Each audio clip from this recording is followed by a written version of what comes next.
Over 1,000 years ago, the Islamic Golden Age shone brightly, transforming the world with its advancements in science, medicine, and philosophy. At the heart of this era were scholars such as Al-Khwarizmi. Baik, Assalamualaikum warahmatullahi wabarakatuh. Perkenalkan, nama saya Hendra Yulianto dengan NIM 2124304 dan rekan saya. Perkenalkan, nama saya Al-Fudin dengan NIM 2124281. Nah, di sini kami bikin video guna memenuhi mata kuliah sejarah peradaban Islam dengan materi tentang perkembangan Islam di negara-negara Islam seperti di Oman, Yaman, Bahrain, dan Qatar. Nah, apakah Al-Fikruddin sebelumnya sudah pernah belajar tentang sejarah perkembangan Islam seperti di Oman, Yaman, Qatar, dan Bahrain? Menarik bukan?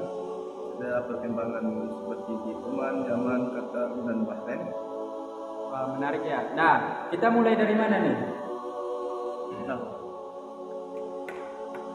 Baik, kita mulai dari awal masuknya Islam ke Oman.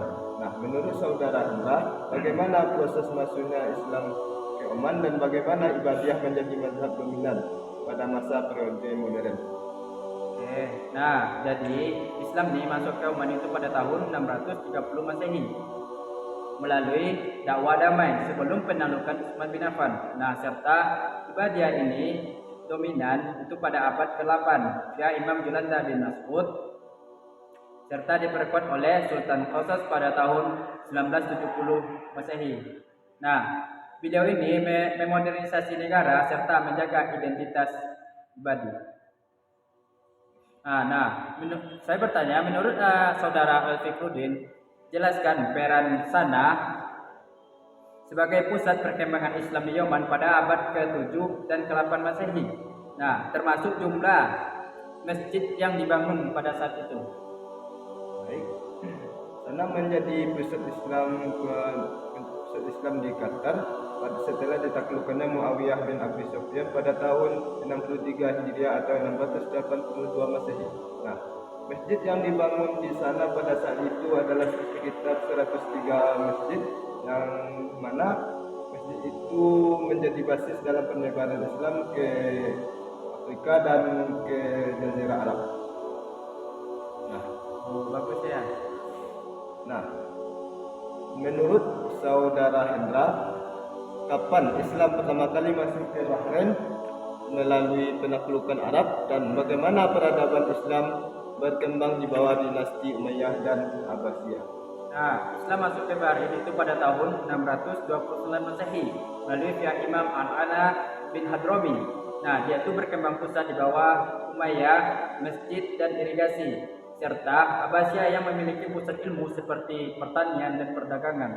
Nah, jadi menurut saudara Al-Fikruddin, sebutkan suku pertama yang memeluk Islam di Qatar dan peran utusan Rasulullah seperti Al-Ala bin Hadrami dalam proses tersebut. Apa peran beliau dalam proses tersebut? Baik, suku pertama yang memeluk Islam di Qatar adalah suku Bani Tamim. Nah, peran utusan Rasulullah SAW seperti Al-A'la Al-Hadrami di sana adalah beliau itu sebagai pemimpin ekspedisi pada tahun 629 Masehi dan beliau membangun masjid pertama di sana dan mengembangkan Islam di sana. Nah, baik, di sini kami ingin menyambung materi tadi seputar tanya jawab. Silakan saudara. saya akan menyambung pertanyaan saya ke saudara Hendra, yang mana pertanyaannya itu bagaimana reformasi modern bawah Sultan Oman termasuk transisi dari sistem hereditari pada abad ke-18. Nah, reformasi dimulai Sultan Qaboos pada tahun 1970 dengan Konstitusi 1996.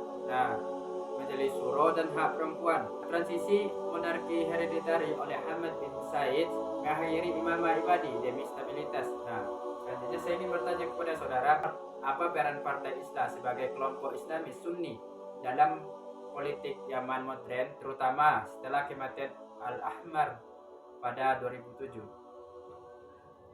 Islah atau sering disebut dengan Yaman Congregation berperan kuat pasca 1990. Nah, dia menjadi oposisi Sunni. Nah, setelah kematian Al-Ahmar pada tahun 2007 banyak menyebabkan kekacauan. Nah, tapi Islah bergabung di bawah pemerintahan Al-Hadi. Al-Hadi ini adalah lawan dari pemerintahan Houthi Syiah. Baik, itulah hasil tanya jawab dari materi kami. Kami sudah dengan Assalamualaikum warahmatullahi wabarakatuh.